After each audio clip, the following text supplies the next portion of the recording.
কি পরিমাণ মানুষ লোকে লোকারণ্য হয়ে যেত, বসার তিল ঠাই থাকতো না, ঠিক কিনা?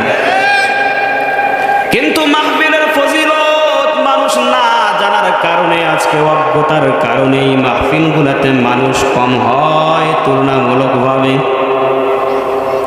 মুসলমান ইমানদার যদি জানতো মাহফিলগুলার ফজিলত কেমন, মুসলমান বাসায় বসে কিংবা শুয়ে থাকতো না।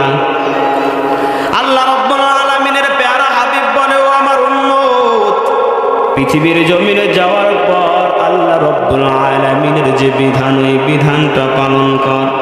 তোরে আল্লাহ এমনি এমনি বানায় নাই। আল্লাহ রাব্বুল আলামিন বলেন, ওয়া মা খালাকাতুল জিন্না ওয়াল ইনসা ইল্লা লিয়াবুদুন। ও বান্দা, তোরে এমনি এমনি আমি পৃথিবীর জমিনে পাঠাই নাই, বরং পৃথিবীর জমিনে পাঠানোর পর যা কিছু করবা সব কিছু আমি মালিকের জন্য করাও।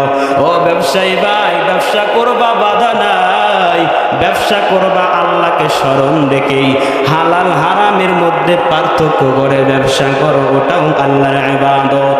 ও ডাক্তার ভাই, ডাক্তারি করো, কোনো সমস্যা নাই, ফার্মেসি চালাও, কোনো সমস্যা নাই, এক নাম্বার ওষুধ বিক্রি কর, আর মানুষের সেবা করবার একটা মানুষত্ব রাখো, মানুষের সেবা করার একটা ইচ্ছা রাখো, উদ্দেশ্য রাখো।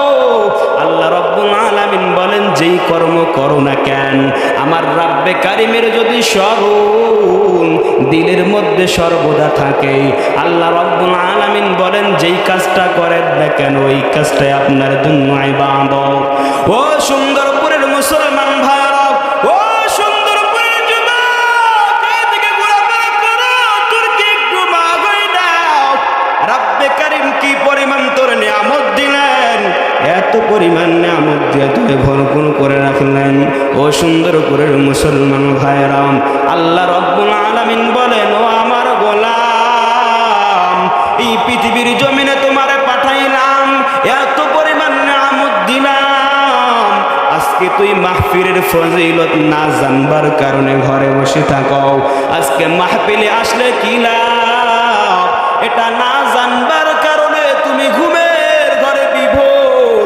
আল্লাহ রাব্বুল আলামিনের প্যারা হাবিব আল্লাহ রাব্বুল আলামিনের পক্ষ থেকে স্পষ্ট ঘোষণা দিয়ে দিলেন, ও আমার উম্মতের দল, এমন একটা দিন আসবে যেই দিনে একজন মানুষ শুধুমাত্র মান ক্বালা লা ইলাহা ইল্লাল্লাহ, একবার লা ইলাহা ইল্লাল্লাহ বলবে কয়বার?